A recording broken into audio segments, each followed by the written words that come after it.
Struggling Steelers coming off a 24-10 home loss to the Bengals, where Big Ben threw the ball 58 times, but could only muster one touchdown. It's the first time Cincinnati has won consecutive games against the Steelers since 2012-13. Here's Bengals receiver Tyler Boyd on what he saw out of Pittsburgh. The last plays of the game for them, they gave up. You could see it. They had 3 drops on the road, but they portrayed it to the whole nation on TV with what they were about and how they gave up. Steelers have been a mess offensively this year. It's been a struggle for them to block for either the run or the pass, and consequently to score. In all those categories, they rank near the bottom of the league. Here's what future Hall of Fame coach Mike Tomlin had to say about it today. I don't care about Tyler Boyd's opinion regarding what transpired at any point in that game. Like I said after the game, and it includes him, I tip my cap to that team and that organization for their performance and win. And I proceed moving on to the next challenge. And, we better play better the next time we see him.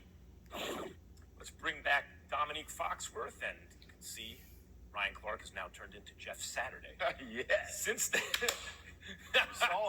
11-0 start last season, the Steelers have only won 2 of their last 9 games. 11 straight wins and then 2-7, right? It seems to me, Jeff, that Mike Tomlin kind of squeezed the last bit of juice out of his old QB and team and, that whole run, and there's just nothing left. That's what it feels like. What do you see as their biggest issue right now? I would This love serpent. to agree with you, and I can partially understand why you would say that. My question Big is, if that's Saturday, he's true, like, yo, why come do they on, throw it Max. 60 times? First it's a At ravine some to a point when cliff. you're like, oh, he's washed Cliff up, to he can't do this, ravine, he can't do whatever. that. There is absolutely zero Now we're balance in this squeezing the offense. hair They can't run juice it. out of I guess people. there's balance. It's poor. The all blood, way around. But the it's, sweat, they're the averaging tears, 53 yards a game, the running the football, plasma, which the doesn't give oil. you any hope that you're going to run it. He's throwing it for under 6 yards per completion. But I would say this, when you hear Mike Tomlin and what he said after these comments about the Boyd situation is, we got to fix it schematically.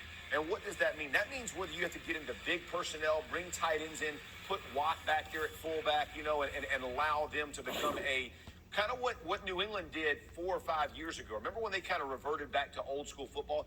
If that gives you the best chance to win because it complements your defense, that's the way they need to go. They are not going to win asking Ben Roethlisberger to throw it 60 times. Fullbacks were extinct. I miss the days of fullbacks. But they got one. Fullbacks used to roam the earth. That was fun.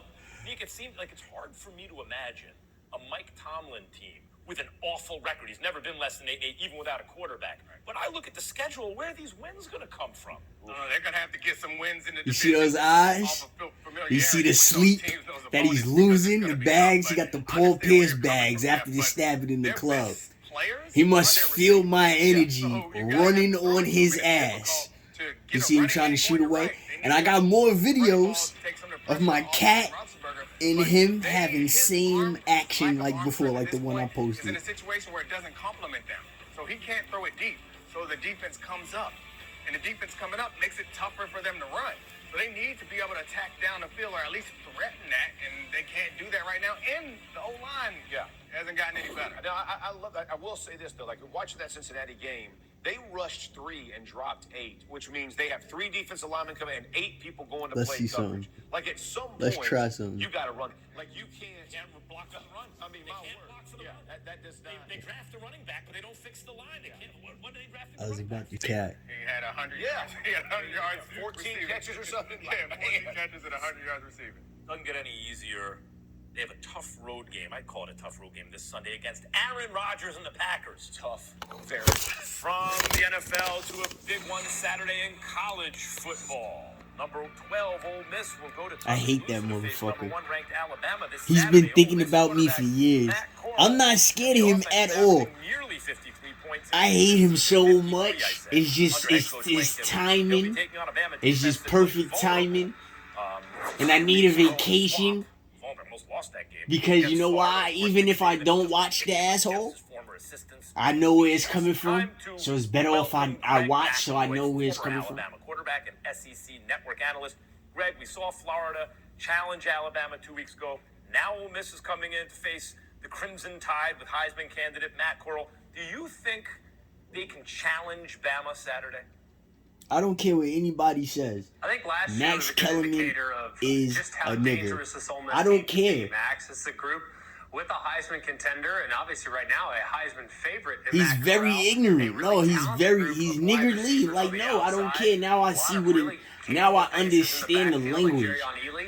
No, This I is a don't care. I Alabama group on understand the defense language that now. struggled last year against Lane Kiffin I don't in this care from passing 35 attack. on. They often were out This of language position. was They made didn't up from tackle very another well. They were language, gashed and this over is and not over and fair. over I don't again. So care. I'm actually of the All mindset definitions that is Alabama, however, has circled this performance. mixed The up defense was and embarrassed last year. retold. And I think they've circled this game saying, hey, this is the game where we're going to get back on track. Because last year it was not what we've come to expect from Alabama teams of years past on defense. So I think it's going to be a great matchup. I think Ole Miss is going to have a tougher time moving the football than they did last year against an Alabama defense that was really, really, really easy to get by. Matt Corral, yeah. College game day will be in Athens, where 8th ranked. That's Arkansas crazy how will that's take a on blessing 2nd-ranked to him. Georgia. It's What's like the key names. Razorbacks for them Like to when you name that to somebody, like if you name that to somebody, you get They favored have to be by able to certain match people. the physicality first and foremost. There's a If you look at Georgia, old, man, they've just been pushing there's a people old around, knowledge beating or people old up, batch of both words that he offensively and benefits defensively. from, But if you look and at it's obvious it's hidden Arkansas has and been embedded up in to this racism point. They have and a in sexism, quarterback and in it's KJ not fair. Jefferson, I don't who's care. extremely big. He's extremely physical. He's 250 pounds and is a handful when he's running the football. He's actually built a lot, Max, like Cam Newton. Now, he's not the thrower that Cam Newton is, but he is a capable runner with the ball in his hands, and at that size, I think he can cause a lot of problems. Then on the outside, when he does have to throw it, he has a receiver in Treylon Burks, who is one of the more talented wide receivers you'll see, not just in the SEC, but in all of college football. The guy wears a size 5X glove. So to think that he has a catch radius that's ridiculous, he can essentially, if the ball's up in the air, he's coming down with it because he just has bigger hands. He's stronger than just about any corner he'll see at the college level. So I think that's going to be a really interesting matchup. If those two guys bring their A game, then they could make life potentially difficult on Georgia and their home game there in Athens. Finally, Greg, many shows have been running the stat, and I'm sure this is not the first or last time you'll be asked about it, but your first start in the NFL, you were sacked 11 times. And they're showing the stat because, of course, Justin Fields just got sacked 9 times Sunday in his first NFL start. As someone who has been through it, what would you say to Fields? I would say you got to get the ball out. What would you say to Fields? Can we have some advice from him?